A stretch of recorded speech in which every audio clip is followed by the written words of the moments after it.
Hey everyone, my name is Sopak and today I'm going to show you how to light your videos like a pro so that way you can take your scenes from this to this. Let's get into it.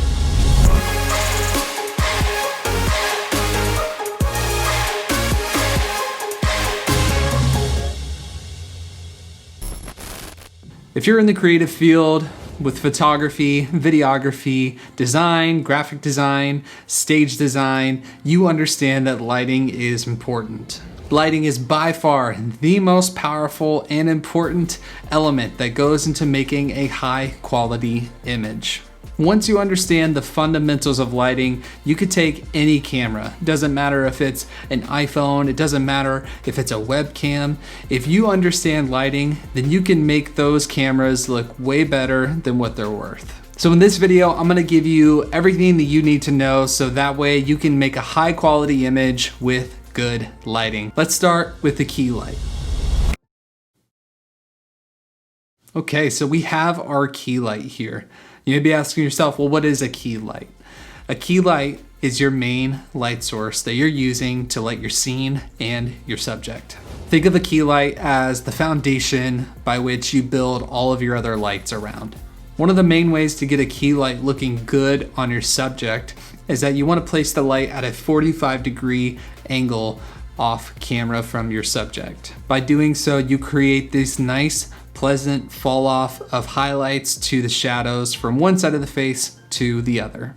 So you may be thinking like, okay, the shadows look fine, but Zach, why are you so orange? The reason why I'm so orange right now is because the temperature of the light is very, very warm. Now you can easily correct this either by changing the white balance of your camera, or you can change the color temperature of your light if you have what's called a bicolor light source. I'm gonna go ahead and change the light so that it looks a little bit more natural.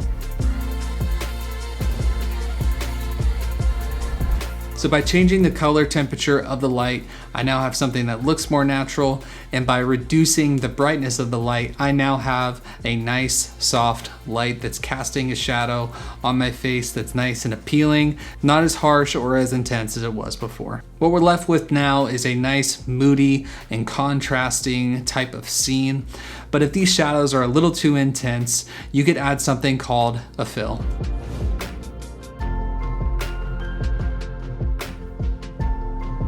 A fill light is placed on the other side of your key light, and it's used to reduce the harshness of the shadows to provide a more natural look on your subject. A fill light is really great if you find that your scenes are looking a little too dark or a little too contrasty. Now I personally like to have the fill light a little low power so that way I still get a nice bit of shadow coming from the key light, a little bit of contrast. But if you want to make your scene a little brighter, you now have the power and the knowledge to do so with your fill light. The fill light is a great tool to use to give you more power in lighting your scenes. And now that we've got our key light and our fill light, let's move on to the hair light.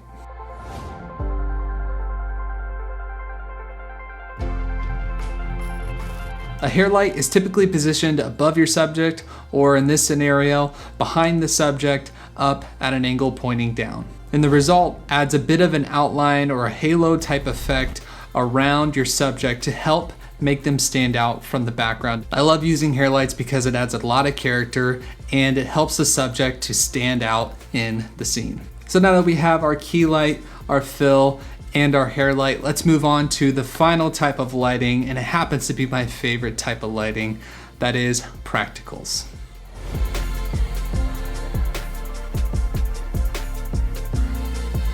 Practical lights are any additional lights that appear in your scene or add to the overall mood and feel. One of my favorite things to do is to kind of salt and pepper in practical lights to a scene to really add character and some nuance. And you don't have to do anything crazy, elaborate, or expensive to add character with practicals. And in this scene, I'm only using 2 practical lights to add to the overall character and aesthetic of the shot. I have a lamp with an exposed Edison ball over my right shoulder, and over my left shoulder, I have an RGB bulb plugged into a lamp shining a blue light onto my paper background. If you want to learn more about those lights, I did do another video about those where I break down some of the features that I really love about them.